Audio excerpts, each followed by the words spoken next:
Bom, eu estou preparando a minha viagem para a Ásia e tá difícil, principalmente a parte do Japão. O meu plano inicialmente é fazer a Coreia, sair daqui de Paris, ir para a Coreia, fazer toda a Coreia do Norte até o Sul, pela costa leste, da Coreia ir para o Japão, entrando pelo Sul e subindo até Tóquio. Então, com várias cidadezinhas no caminho. Depois de Tóquio, eu vou para Taipei, em Taiwan, eu tenho uma amiga lá. Aí a ideia é ficar 15 dias lá. De lá ir para Bali, na Indonésia, ficar uma semana lá. E de Bali ir para Singapura. Aí eu fico uma semana lá e aí eu pego o avião de volta para Paris. Esse plano, todos os voos são voos diretos, porque eu morro de medo de pegar avião. Então eu não gosto de ficar fazendo escala, eu procuro muito as companhias aéreas que não teve quase acidente, ou não teve nenhum acidente, na verdade. Tem um site onde tem uma classificação oficial das companhias aéreas, então eu posso botar no link, na descrição. Agora eu tô em casa, já faz 3 dias inteiros que eu tô procurando acomodação. Eu levei 2 dias inteiros procurando acomodação na Coreia. Agora eu já estou procurando acomodação no Japão. Eu já achei acomodação para a primeira cidade, que é Fukuoka. Agora eu estou procurando acomodação para a segunda cidade, que é Hiroshima. O problema tá que o Japão é muito caro. O Japão é muito caro, meu Deus do céu. Eu não pensei que fosse tão caro assim. Eu vejo outros youtubers falando de como o Japão é caro, e eu achava que era exagero. Não é não, o Japão é caríssimo. E é difícil de conseguir, as inscrições dos lugares, até a descrição às vezes é meio estranha, você fica meio sem entender. Aí você vai olhar os comentários das pessoas, às vezes os comentários estão em outra língua, e se bota no tradutor, e fica uma tradução esquisita, então é um pouco difícil, mas dá para ter uma ideia mais ou menos. O ponto principal é a localização, porque quando eu fui para a Grécia eu não pensei muito nisso. Eu pensei mais ou menos, mas eu não fui verificar de verdade, olhar no mapa, verificar transporte, como é que era. E essa é uma história que eu posso contar em um outro vídeo da Grécia. Mas uma das ilhas eu acabei me ferrando, porque eu fui parar num lugar que quase não tinha ônibus. Eu vi no mapa que era 2 quilômetros do centro. E como eu corro muito mais que isso, eu pensei, 2 quilômetros não é nada.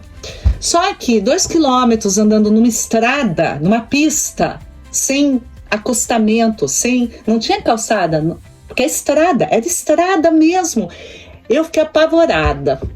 Aí eu resolvi pegar só o ônibus. Só que o ônibus é aquele negócio, era de 1 em 1 hora. Então, se você perdeu o ônibus, já era. E o último ônibus também, tinha que ficar muito esperto. Então, foi um pouco... Me fez pensar que eu tenho que procurar mais a parte da localização. E como eu vou estar fazendo um mochilão, eu queria levar uma mala grande, porque quando eu estiver na Coreia, eu quero comprar vários produtos de skincare coreano, que eu adoro, amo de paixão. Então, a mochila talvez não dê para eu carregar tudo isso.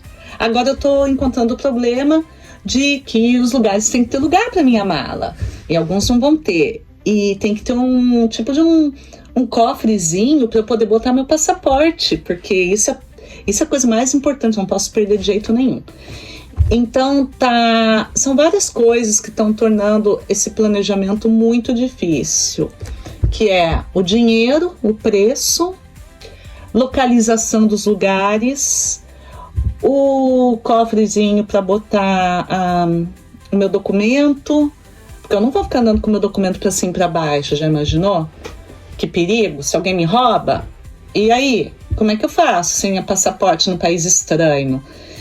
E o tamanho da mala, porque a maior parte dos lugares no Japão, putz grila, não tem quase lugar. Então, eu vou ter que fazer alguns compromissos aí com o que vai dar para comprar, com o que tamanho da minha mala. Pois é. Então eu tô meio estressada, tá me estressando essa parte. Primeiro que eu passei 2 ou 3 semanas só procurando voo. Aí eu não comprei passagem, porque vai depender do preço que ficar a acomodação no Japão e na Coreia. A Coreia, por enquanto, deixa eu ver aqui. Por enquanto, as acomodações na Coreia ficaram em 568 euros. Tudo albergue. Tem um só lugar que eu peguei um Airbnb, que eu vou ficar na casa de uma senhorinha coreana. Aluguei um quarto. Os outros é tudo albergue com quarto compartilhado com outras pessoas, que é mais barato. Então, 568 euros. O primeiro lugar que eu peguei no Japão, em Fukuoka, albergue, dividindo o quarto com os outros e não tem lugar para botar a mala. Eu vou ter que me virar, o cara já falou que eu vou ter que me virar. 51 euros. São 2 noites. 2 noites. Agora eu estou procurando para Hiroshima. A minha ideia não é muito Hiroshima, só vou dar uma voltinha lá para ver o centro histórico, o negócio da bomba atômica e tal. O que me interessa ali naquela região, a razão de eu estar parando por ali é Miyajima. Porque Miyajima tem um... Aí eu não sei como que é o nome, depois eu boto na descrição o nome.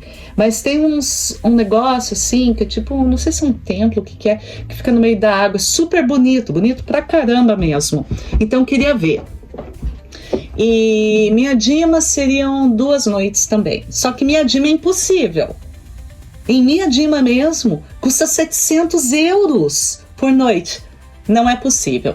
Na parte de continental, porque Miyajima é uma ilha. Na parte continental, que faz parte da prefeitura desculpa, falei em francês. Da prefeitura de Hiroshima, tem uma parte que é perto para pegar a balsa para Miyajima. Só que nessa parte aí é caríssimo também. Então tem que ir mais para cima e indo para cima para ir para perto de Hiroshima mesmo, que é mais fácil encontrar lugares mais baratos. Mas mesmo os lugares mais baratos, tá complicado. A descrição dos lugares, às vezes, não dá para você ter uma ideia. Tem lugar nos albergues que eu vi que são mais baratos. Quando eu falo mais baratos, eu tô falando assim, entre 18, 19 euros a 30 euros, que é o máximo que eu posso pagar por noite. E olhe lá, isso ainda é tipo no auge do meu orçamento para essa viagem. Mas vai ser impossível achar por menos que isso. Na Coreia dá, mas no Japão tá impossível. Nossa, até me perdi. O que é que eu tava falando? Descrição. Eles têm uma maneira de descrever que você fica meio perdido, você não sabe direito.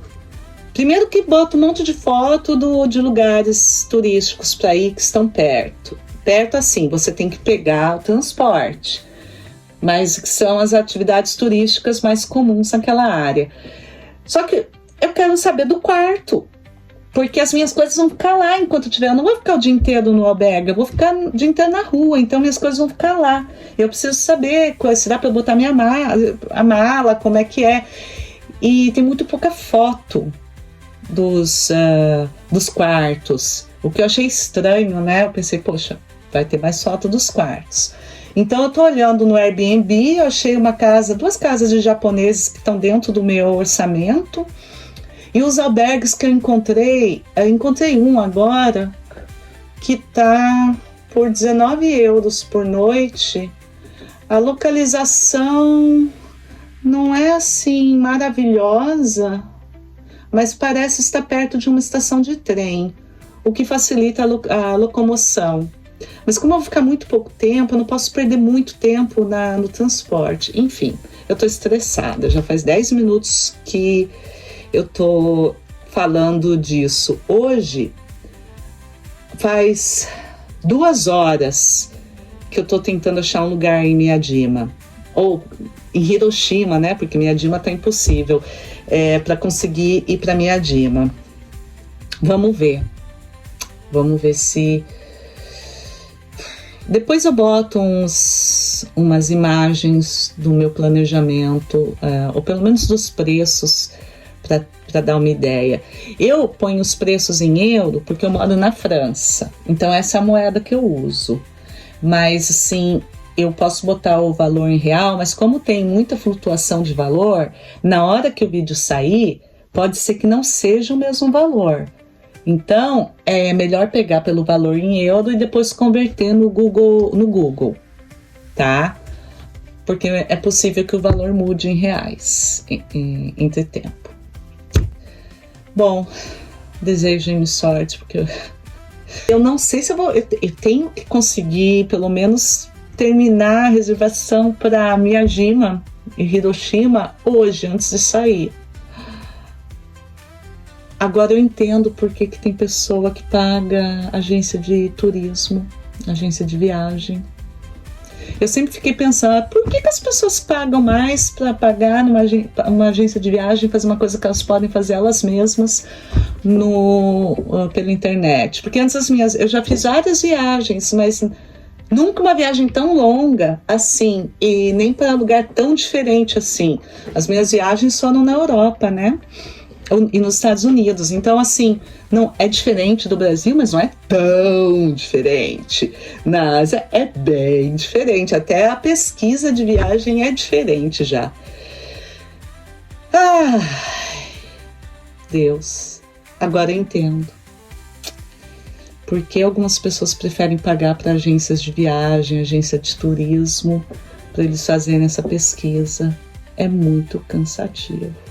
Quando eu falo que eu passei os últimos 2 dias, sem contar hoje, os 2 dias anteriores, ontem antes de ontem, pesquisando o preço de lugar e fazendo reserva, eu tô falando o dia inteiro, 12 horas por dia fazendo isso, 12 horas. Mano, é muito tempo.